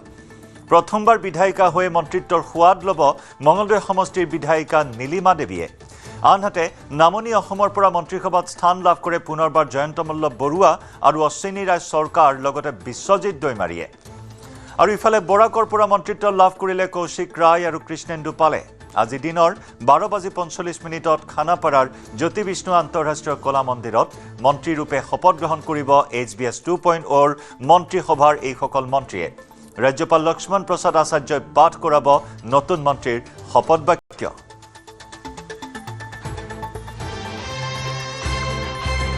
নামটো শুনি ভালে লাগিছে আৰু মুখ্যমন্ত্ৰী ডাঙৰীয়াকো কৃতজ্ঞতা জনালো যে তেখেতে আকৌ এবাৰ নিজৰ টিমত মোক স্থান দিছে আৰু মই ভাবোঁ যে অহা 5 বছৰ ৰাইজে হিয়াউজাৰী যিটো আশীৰ্বাদ ভাৰতীয় জনতা পাৰ্টি আৰু NDAক দিছে আৰু আমি যিখিনি সংকল্প লৈছিলোঁ ৰাইজৰ সন্মুখত এই সংকল্পবোৰ মুখ্যমন্ত্ৰী ডাঙৰীয়াৰ নেতৃত্বত আমি সম্পূৰ্ণ কৰি মুখ্যমন্ত্ৰী ডাঙৰীয়াৰ যিটো সপোন যে অসমখন 5খন শ্ৰেষ্ঠ ৰাজ্যৰ ভিতৰত হ'ব লাগে তাৰ বাবে আমি কাম কৰিম এই মন্ত্ৰীসভাত মুখ্যমন্ত্ৰীৰ লগত যোনজনে নাথাকক কিয় কাম কৰিব নোৱাৰিলে দিগদাৰি আছে প্ৰথমতে আমি মা কামাখ্যাৰ শ্ৰীচৰণে প্ৰাৰ্থনা জনাইছোঁ আৰু বিশেষকৈ আপোনালোকক ধন্যবাদ আমাৰ যশস্বী প্ৰধানমন্ত্ৰী নৰেন্দ্ৰ মোদীজী আমাৰ শ্ৰদ্ধাৰ গৃহমন্ত্ৰী অমিত শ্বাহজী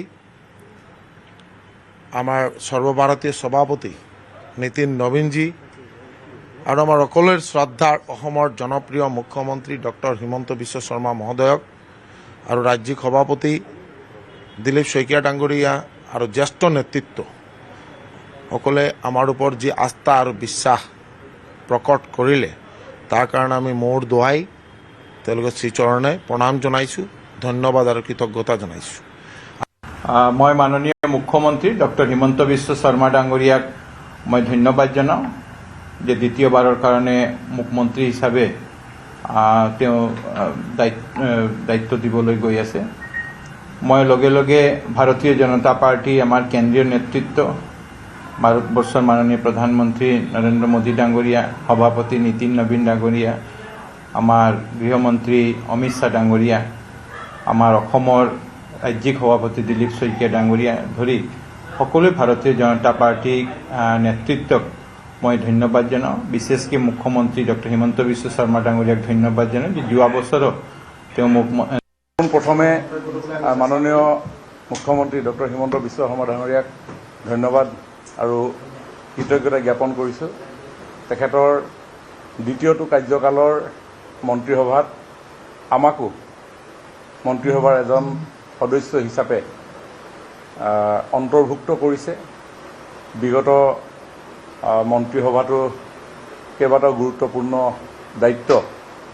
আমাৰ ওপৰত ন্যস্ত কৰিছিলে আৰু অসমৰ ৰাইজৰ প্ৰতি শ্ৰদ্ধা জনাই মাননীয় মুখ্যমন্ত্ৰী ডাঙৰীয়াই যি দায়িত্ব প্ৰদান কৰিছিলে নিষ্ঠা সহকাৰে আন্তৰিকতাৰে ৰাজ্যখনৰ উন্নয়নৰ কাৰণে কৰিবৰ কাৰণে আপ্ৰাণ প্ৰয়াস প্ৰচেষ্টা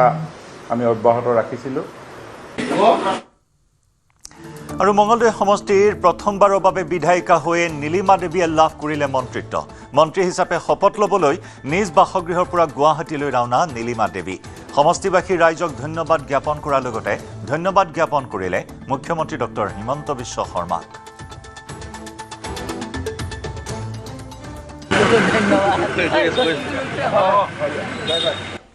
নিশ্চয়কৈ 50 নম্বৰ মঙলদৈ বিধানসভা সমষ্টিৰ পৰা প্ৰথমবাৰৰ কাৰণে বিধায়িকা হৈয়েই মন্ত্ৰিত্ব লাভ কৰিলে নীলিমা দেৱীয়ে আৰু ইতিমধ্যে তেওঁৰ বাসগৃহৰ পৰা গুৱাহাটীলৈকে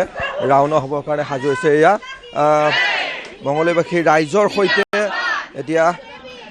নীলিমা দেৱীয়ে মন্ত্ৰিত্বৰ কাৰণে শপত ল'বৰ কাৰণে যাত্ৰা আৰম্ভ কৰিব আৰু মঙলদৈবাসী ৰাইজে এই ধৰণে তেওঁক শুভেচ্ছা জ্ঞাপন কৰিছে। যিহেতু মঙলদৈৰ পৰা প্ৰথমবাৰ বিধায়িকা হৈয়েই মন্ত্ৰিত্ব লাভ কৰাক লৈ শুভেচ্ছা জ্ঞাপন কৰিছে সকলোকে।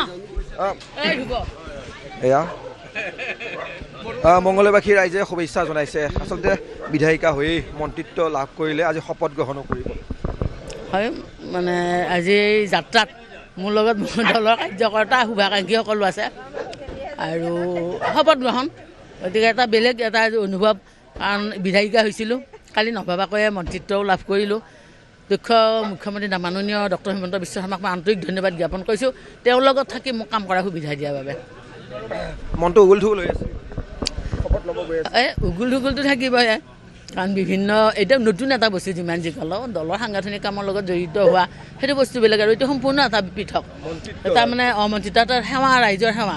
ক'ৰবাত যদি কিবা ভুল হৈ যায় যাতে মই ৰাইজৰ ওচৰত যাতে অপৰাধী হ'ব নালাগে সেই কথাটো অনবৰত। আপুনি সংস্কৃতত শপত লৈছিলে বিধানসভা? অসমীয়াত ল'ম, সেইবাৰ বিধায়িকা হিচাপে মই হেৰিত লৈছিলোঁ সংস্কৃতত, এইবাৰ মই অসমীয়াত ল'ম বুলি ভাবিছোঁ। কি ক'ব যে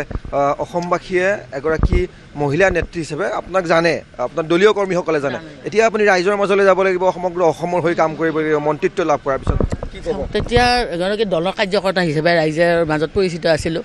এতিয়া এটা মানে যিমান যি ক'লে চৰকাৰখনৰ লগত জড়িত হ'ম আৰু ৰাইজক মানে মই সকলোৱে দিহা পৰামৰ্শ দিয়ক, যাতে যিটো দায়িত্ব সেইটো দায়িত্ব পালন কৰাৰ ক্ষেত্ৰত সকলোৰে সহায় সহযোগিতা দিহা পৰামৰ্শ মই সদায় বিচাৰিম। কাক ধন্যবাদ জনাব? আপুনি বিধায়িকা হ'ল, মন্ত্ৰিত্ব লাভ কৰিলে, মূলতঃ কাক ধন্যবাদ? প্ৰথম কিন্তু মোৰ ভাৰতীয় জনতা পাৰ্টিটো মোৰ মানে ধন্যবাদৰ প্ৰাপ্ত। কিয় আজি দলৰ লগত যদি মই কাৰ্যকৰ্তা হিচাপে জড়িত নহ'লোঁ হয়, আজি নীলিমা দেৱী গৃহিণী হ'লে কিন্তু মানুহে নাজানিলে হয়। গতিকে আজি দলৰ যিখিনি দায়িত্ব ভাৰতীয় জনতা পাৰ্টীয়ে আজি পৰিচয় দিছে, সন্মান দিছে, দলৰ ওচৰত সদায় চিৰকৃতজ্ঞ। মহিলা হিচাপে, মহিলাৰ হৈ কাম কৰি যোৱাৰ এটা আপোনাৰ ইচ্ছা আছে বুলি কৈছে। মহিলা হিচাপে মহিলা সবলীকৰণৰ কথা কৈ আহিছে আপোনালোকৰ চৰকাৰখনে, কি ক'ব সেই ক্ষেত্ৰত? চাওক, মুখ্যমন্ত্ৰী মহোদয়ৰ যি প্ৰচেষ্টা মহিলাসকলক আগুৱাই নিয়াৰ কাৰণে, অকল ৰাজনৈতিক মানে পথাৰখনৰ কথা কোৱা নাই মই, অৰ্থনৈতিকভাৱে হওক, শিক্ষাৰ ক্ষেত্ৰত, সকলো ক্ষেত্ৰত কিন্তু আজি মহিলা যথেষ্টখিনি আগুৱাই গৈছে। তাত কিবা অলপ যদি বাকী আছে, এই 5টা বছৰত তেখেতৰ লগত থাকি এগৰাকী মহিলা বিধায়িকা হিচাপে মই চেষ্টা কৰিম। সকলোকে অনুৰোধ জনাইছোঁ, আহ্বান জনাইছোঁ, দলীয় মানে সকলো সুবিধা লওক তেওঁলোকে চৰকাৰৰ, লগতে আগ্ৰহ থাকিব লাগিব। দলে চৰকাৰে সুবিধা দিলেই নহ'ব, মানুহক কাম কৰা এটা মানসিকতা থাকিব লাগিব। সেইখিনি সকলোৰে হওক, যাতে আমি মাননীয় মুখ্যমন্ত্ৰী মহোদয়ে ভবাৰ দৰে যাতে আমি সকলোৱে একত্ৰিত হৈ শক্তিশালী মানে আমাৰ নাৰী আৰু শক্তিশালী অসম, শক্তিশালী ভাৰত যাতে গঢ় দিব পাৰোঁ। শেষত সুধিম, মন্ত্ৰিত্ব ঘোষণা হ'ল, কি বিভাগ পালে বেছি ভাল লাগিব বা কি বিভাগ পাব বুলি আমি তেনেকুৱা এইটোৱে লাগিব বুলি কোৱা নাই। যিটো মোৰ কাৰণে ধৰক এগৰাকী মহিলা হিচাপে মই সমাজ সেৱাটো মানে জেনেৰেলি ইমান দিন দলত থাকি কিন্তু ৰাইজৰ সেৱা কৰাই এটা সেইটো সুবিধা পাই আহিছিলোঁ। এতিয়াও যদি তেনেকুৱা ধৰণৰ এটা মোক বিভাগ দিয়ে মই ভাল পাম। আচলতে শুভেচ্ছা জ্ঞাপন কৰিছোঁ মন্ত্ৰিত্ব লাভ কৰাৰ পিছত। আমি এয়া নীলিমা দেৱী মন্ত্ৰিত্ব লাভ কৰাৰ পিছত তেওঁ এতিয়া তেওঁৰ বাসগৃহৰ পৰা আচলতে গুৱাহাটীলৈকে ৰাওনা হ'ব আৰু দলীয় কৰ্মী লগতে মঙলদৈবাসী আৰু ইফালে দ্বিতীয়বাৰৰ বাবে মন্ত্ৰিত্বৰ শপত ল'ব ঢেকিয়াজুলিৰ 3বাৰৰ বিধায়ক অশোক সিংঘালে। অশোক সিংঘালক মন্ত্ৰিত্ব প্ৰদান কৰাত উৎফুল্লিত হৈছে ঢেকিয়াজুলিবাসীৰ ৰাইজ। পূৰ্বৰ কাৰ্যকালত মন্ত্ৰী হিচাপে দায়িত্ব পালন কৰাৰ সময়ত তেওঁ নিষ্ঠা, স্বচ্ছতা আৰু কৰ্মদক্ষতাৰ প্ৰশংসা কৰে সমস্তবাসীয়ে। ঢেকিয়াজুলি বিধানসভা সমষ্টিৰ 3বাৰৰ বিধায়ক অশোক সিংঘালে দ্বিতীয়বাৰৰ বাবে মন্ত্ৰিত্বৰ শপত গ্ৰহণ কৰিব আজি আৰু ইয়াকে লৈ ঢেকিয়াজুলিবাসী উৎফুল্লিত হৈ পৰা পৰিলক্ষিত হৈছে। ঢেকিয়াজুলি বিধানসভা সমষ্টিৰ 3বাৰৰ বিধায়ক প্ৰাক্তন মন্ত্ৰী অশোক সিংঘালে দ্বিতীয়বাৰৰ বাবে মন্ত্ৰিত্বৰ শপত গ্ৰহণ কৰিব আজি। কি ক'ব, দ্বিতীয়বাৰৰ বাবে মন্ত্ৰিত্বৰ শপত গ্ৰহণ কৰিব অশোক সিংঘালে? হয়, আমি ঢেকিয়াজুলিবাসী হিচাপে অতি গৌৰৱান্বিত অনুভৱ কৰিছোঁ, কিয়নো যোৱাটো 5 বছৰ কাৰ্যকালত তেওঁৰ যিসকল কাম তেওঁ হাতত লৈছিলে, তেওঁ একমাত্ৰ মন্ত্ৰী আছিলে যে নিজৰ ফাইলখিনি কমপ্লিট কৰি তেওঁৰ কাৰ্যকালো সম্পূৰ্ণ হৈছে। তেওঁৰ কাৰ্যকালৰ লগত তেওঁৰ কামখিনিও অতি সুন্দৰকৈ সম্পন্ন কৰিছে, য'ত কোনো অভিযোগ নাছিলে। আৰু সেই গতিকে আমি মাননীয় মুখ্যমন্ত্ৰী মহোদয়ক ধন্যবাদ জনাব খুজিছোঁ যে আমাৰ ঢেকিয়াজুলি সমষ্টিৰ পৰা নেতৃত্ব দিয়া ইয়াৰ পৰা এজন বিধায়ক আপুনি নিৰ্বাচিত কৰি আমাক যে মানে গৌৰৱ অনুভৱ কৰাইছে, তাৰ বাবে মুখ্যমন্ত্ৰী মহোদয়ক ধন্যবাদ জনাইছোঁ। তাৰ লগত আজি ঢেকিয়াজুলিবাসী অতিকে আনন্দিত যে আমাৰ ইয়াৰ পৰা ঢেকিয়াজুলিৰ পৰাই এজন বিধায়ক আজি সমগ্ৰ অসমতে মন্ত্ৰিত্ব লাভ কৰিব আৰু চবতকৈ আমি উপকৃত হ'ম বুলি আমি আশা ৰাখি অতিকে আনন্দিত হৈছোঁ। স্থানীয় লোক আছে, কি ক'ব? পোনপ্ৰথমতে মই অশোক সিংঘাল ডাঙৰীয়াক শুভেচ্ছা জনালোঁ আৰু বহুত ভাল লাগিছে, তেখেতে বহুতো উন্নয়নৰ কাম কৰিছে আৰু বিশেষ একো গৌৰৱ অনুভৱটো বিশেষকৈ আমি কৰিছোঁৱে যে তেখেতে ইমান বছৰ ধৰি আমাৰ অসুবিধা তেওঁ গোটেইখিনি সুবিধা কৰি দিছে। ইমানেই কৈ মই ধন্যবাদ। আৰু লোক আছে, তেওঁলোকৰ সৈতে কথা পাতিম। কি ক'ব আজি মন্ত্ৰিত্বৰ মাননীয় এয়া HBS 2.0 মন্ত্ৰী হিচাপে শপত গ্ৰহণৰ পূৰ্বে মা কামাখ্যাৰ আশীষ ল'লে কৌশিক ৰায়ে। বৰাকৰ পৰা কৌশিক ৰায়ে মন্ত্ৰিত্ব লাভ কৰিছে পুনৰবাৰ। বৰাকবাসীক মন্ত্ৰী হিচাপে পুনৰবাৰ প্ৰতিনিধিত্ব কৰাৰ সুযোগ লাভ কৰিছে আৰু আজি পুনৰবাৰ মন্ত্ৰীৰূপে শপত লোৱাৰ পূৰ্বে মা কামাখ্যাৰ আশীষ ল'বলৈ পুৱাই উপস্থিত হ'ল কামাখ্যা ধামত।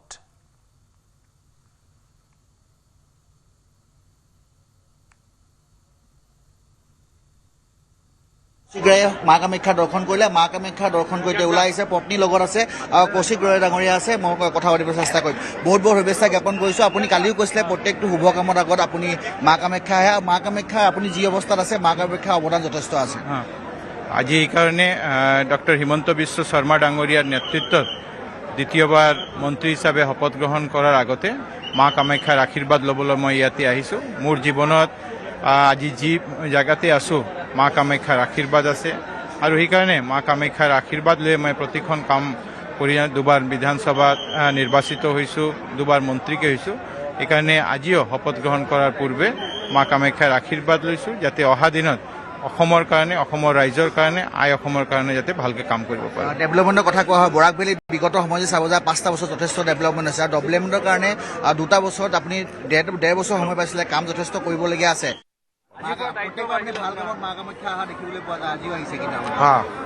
মা কামাখ্যাৰ আশীৰ্বাদ সদায় থাকিব লাগে, তাৰ অবিহনে একো নহ'ব।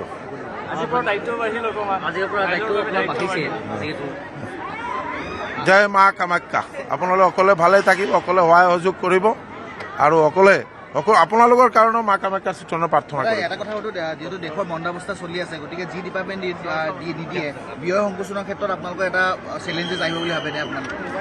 নাই, এইটো নহয়। আৰু ভাৰতবৰ্ষ এতিয়া এটা সমৃদ্ধশালী ৰাষ্ট্ৰ হ'বলৈ গৈ আছে আৰু এইটো হ'ল মানে যিটো আমাৰ চলি আছে গ্ল'বাল ক্ৰাইচিছ, এইটো কালি যে ভাৰতবৰ্ষৰ কাৰণে এইটো নহয়, এইটো ধীৰে ধীৰে এইটো ঠিক ঠাক হ'ব। কিন্তু ভাৰতবৰ্ষৰ বৰ্তমান যিটো ব্যৱস্থা আমাৰ যশস্বী প্ৰধানমন্ত্ৰী নৰেন্দ্ৰ মোদীজীৰ নেতৃত্বত যেনেকুৱা ভাৰতবৰ্ষৰ সকলো ৰাজ্যত, সকলো প্ৰান্তে খুব ভালকৈ কাম চলি আছে আৰু সকলো জাতি জনগোষ্ঠী, সকলো ভাষা ভাষী প্ৰত্যেক ভাৰতীয়ৰ কাৰণে প্ৰধানমন্ত্ৰী নৰেন্দ্ৰ মোদীজীৰ নেতৃত্বত ভাল কাম চলি আছে ফিচাৰী আৰু যিহেতু আপুনি ভেটেনেৰী লাভ কৰিছিলে যথেষ্ট ডেভেলপমেণ্ট আনিছিলে নতুনত্ব আনিছিলে গতিকে সেই ডিপাৰ্টমেণ্ট যদি পোৱা যায় বেয়া নহ'ব It is totally honorable Chief Minister Dr. Himanta Biswa Sarma মহোদয়ৰ এইটো এখতিয়াৰৰ ভিতৰত পৰে আৰু মাননীয় মুখ্যমন্ত্ৰী মহোদয়ে যি দায়িত্ব আমাৰ ওপৰত অৰ্পণ কৰিব আমি নিষ্ঠা আৰু সততাৰ সহিত কাম কৰি যোৱাৰ কাৰণে আমি প্ৰয়াস কৰিম আৰু আপোনালোকৰ সহায় সহযোগ বিচাৰিছোঁ থেংক ইউ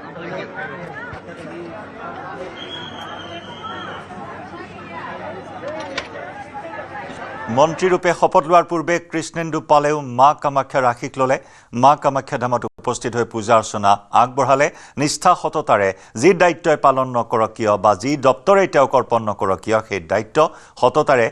পালন কৰাৰ অংগীকাৰ লৈ মা কামাখ্যাৰ আশীষ ল'লে খানাপাৰাস্থিত জ্যোতি বিষ্ণু কলা কেন্দ্ৰৰ পৰা আমাৰ সতীৰ্থ সাংবাদিক বলেন ভট্টাচাৰ্যৰ সৈতে সংযুক্ত হৈছোঁ পোনপটীয়া সম্প্ৰচাৰত বলেন নিশ্চয়কৈ জয়ন্ত বহু প্ৰতীক্ষিত সেই সময় 12:45 শপত গ্ৰহণ হ'ব 12গৰাকী মন্ত্ৰীয়ে শপত গ্ৰহণ কৰিব আৰু এই 12গৰাকী মন্ত্ৰীৰ ভিতৰত দেখিবলৈ পোৱা গৈছে 8গৰাকী পূৰ্বতে মন্ত্ৰীৰ দায়িত্বত আছিলে আৰু নতুনকৈ 4গৰাকী অৰ্থাৎ নতুন 4খন মুখৰ মন্ত্ৰীৰ দায়িত্ব তেখেতসকলক গ্ৰহণ কৰিব গতিকে জ্যোতি বিষ্ণু কলাক্ষেত্ৰৰ আমি ভিতৰভাগৰ পৰিৱেশ কিছু দেখিবলৈ চেষ্টা কৰিছোঁ এই মুহূৰ্তত ইতিমধ্যে সজাই পৰাই তোলা হৈছে কাৰণ সেই বিশেষ সময়খিনি আৰু আজি বিশেষ এই গুৰুত্বপূৰ্ণ দিনটোত বিশেষকৈ মুখ্যমন্ত্ৰী হিমন্ত বিশ্ব শৰ্মাৰ চৰকাৰখনৰ প্ৰথমবাৰৰ বাবে বৰ্ধিত যি মন্ত্ৰীসভাৰ সম্প্ৰসাৰণ এই সম্প্ৰসাৰণৰ আজি শপত গ্ৰহণ কাৰ্যসূচী গতিকে সেই শপত গ্ৰহণ কাৰ্যসূচী ইতিমধ্যেই সাজু কৰি তোলা হৈছে জ্যোতি বিষ্ণু প্ৰেক্ষাগৃহত আৰু প্ৰেক্ষাগৃহত আমি এই মুহূৰ্তত মূল মঞ্চখন প্ৰথমে দেখিবলৈ চেষ্টা কৰিম য'ত মূল মঞ্চত দেখিবলৈ পোৱা গৈছে এই মূল চকীখনত ৰাজ্যপাল থাকি বহিব আৰু তাৰ কাষতে দেখিবলৈ পোৱা গৈছে যে এই মুহূৰ্তত দুই কাষে ছখনকৈ চকী ৰখা হৈছে 12খন চকী ৰখা হৈছে যি নৱ নিযুক্ত বা নতুন দায়িত্ব লাভ কৰিব 12গৰাকী মন্ত্ৰী তেখেতসকলৰ বাবে আছুতীয়াকৈ ইয়াত আসন ৰখা হৈছে আৰু তেখেতসকলৰ দায়িত্ব শপত গ্ৰহণ কৰিব একাদিক্ৰমে 12:45 লগে লগে আৰম্ভ হ'ব শপত গ্ৰহণ কাৰ্যসূচী আৰু তাৰ সন্মুখ ভাগৰ যদি আমি চাওঁ যে তেতিয়াহ'লে দেখিবলৈ পোৱা হৈছে বৃহৎ এই প্ৰেক্ষাগৃহত 5000 আসনযুক্ত এই প্ৰেক্ষাগৃহত আসনসমূহ পূৰ কৰিব সেই কিছু সময় পিছতে ইয়াৰ বিভিন্ন স্থানৰ পৰা আমন্ত্ৰিত সেইসকল অতিথিসকলে তেখেতসকলে উপস্থিত থাকি তেখেতসকলে পূৰ কৰিব আৰু তাৰ কাৰণে দেখিবলৈ পোৱা গৈছে সম্পূৰ্ণৰূপে সাজু কৰি ৰখা হৈছে আৰু যদি আমি সন্মুখৰ আসনসমূহ চাবলৈ যাওঁ তেতিয়াহ'লে দেখিবলৈ পোৱা গৈছে যে ৰাজ্য চৰকাৰৰ 4গৰাকী মন্ত্ৰী এই সন্মুখ ভাগৰ চিটত আসন দিয়া হৈছে আৰু ঠিক একেদৰে দেখিবলৈ পোৱা গৈছে ৰাজ্যপাল যিহেতুকে মূল মঞ্চত উপস্থিত থাকিব ঠিক একেদৰে দেখিবলৈ পোৱা গৈছে তাৰ সন্মুখভাগতে এয়া বিধানসভাৰ অধ্যক্ষ উপস্থিত থাকিব গতিকে এই আসনসমূহ এইদৰে সাজু কৰা হৈছে ইতিমধ্যে ৰাজ্য চৰকাৰৰ 4গৰাকী মন্ত্ৰীৰ বাবে তেখেতসকলৰ সন্মুখভাগত আসন ৰখা হৈছে আৰু ঠিক একেদৰে তাৰ পিছত যিসকল নিমন্ত্ৰিত অতিথি সেই নিমন্ত্ৰিত অতিথিসকলৰ কাৰণে এইদৰে সুকীয়াকৈ আসনসমূহ ৰখা হৈছে গতিকে মুঠৰ ওপৰত ক'ব পাৰি এটা সৰ্বাংগী যি পৰিৱেশ সেই পৰিৱেশ সুন্দৰভাৱে চলাই নিবৰ বাবে তেখেতসকলৰ ইতিমধ্যে প্ৰশাসনীয় যি ব্যৱস্থা সেই ব্যৱস্থা ইতিমধ্যে সম্পূৰ্ণ কৰি তোলা হৈছে কাৰণ মাজত আৰু কেইটামান মুহূৰ্ত আৰু তাৰ পিছতে আৰম্ভ হ'ব এই কাৰ্যসূচী আৰু যি কাৰ্যসূচী যি অনুষ্ঠানক লৈ অধীৰ অপেক্ষাৰে বাট চাই আছিলে যোৱাকালিৰ এই সময়খিনিলৈকে সকলোৱে অপেক্ষাৰত সময় আছিলে যি সময়খিনিত আচলতে স্পষ্ট হৈ প্ৰকাশ হ'ব পৰা নাছিল আচলতে কোন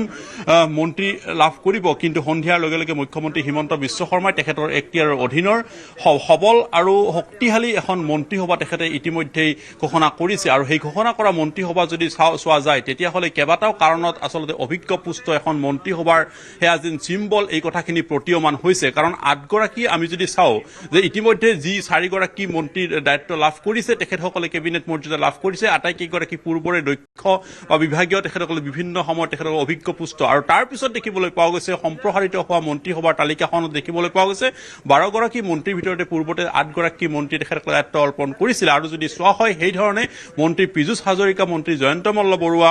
বিভিন্ন ধৰণৰ গুৰুত্বপূৰ্ণ বিভাগীয় দায়িত্বসমূহ গ্ৰহণ কৰি তেখেতসকলে আগবাঢ়ি গৈছিলে মন্ত্ৰী অশোক সিংঘালৰ কথাও আমি সেই ধৰণে চাব লাগিব গতিকে তেখেতক গুৰুত্বপূৰ্ণ বিভাগ স্বাস্থ্য বিভাগৰ গুৰুত্বপূৰ্ণ বিভাগ লাভ কৰিছিলে একেদৰে দেখিবলৈ পোৱা গৈছিলে যে নতুনকৈ গৃহ আৰু বিত্ত বিভাগ মুখ্যমন্ত্ৰীয়ে নিজৰ হাততে ৰখাৰ সম্ভাৱনা অধিক কাৰণ ইয়াৰ পূৰ্বে বিত্ত বিভাগৰ দায়িত্ব যে মুখ্যমন্ত্ৰীৰ হাততে থাকিব তাৰ ইংগিতো দিছিল কাৰণ বাজেটৰ কথা উল্লেখ কৰিছিল মুখ্যমন্ত্ৰীগৰাকীয়ে বাজেট বিষয়ক লৈ ইতিমধ্যে আলোচনাটো তেওঁ মিলিত হৈছিল দিয়া হৈছে মঙলদৈ সমষ্টিৰ পৰা তেখেতক পোৱা হৈছে, অজয় ৰায় চৰকাৰক দিয়া হৈছে আৰু অসম বিধানসভাৰ প্ৰাক্তন অধ্যক্ষ বিশ্বজিৎ দৈমাৰীক দিয়া হৈছে। নিশ্চয় বলেন লক্ষণীয় হ'ব দপ্তৰ বিতৰণ কেনেদৰে কৰা হয়, কোন মন্ত্ৰীক কি দপ্তৰৰ দায়িত্ব অৰ্পণ কৰা হয় সেয়া লক্ষণীয় হ'ব। 12:45 সেই বিশেষ ক্ষণ য'ত HBS 2.0 যথেষ্ট শক্তিশালী ৰূপত আত্মপ্ৰকাশ কৰি ৰাইজৰ সেৱাৰ বাবে উন্নয়নৰ স্বাৰ্থত বিকাশৰ স্বাৰ্থত আগবাঢ়িব HBS 2.0। ধন্যবাদ। ইয়াৰে সৈতে লাইভ আৱাৰৰ পৰা বিদায় লৈছোঁ। নমস্কাৰ।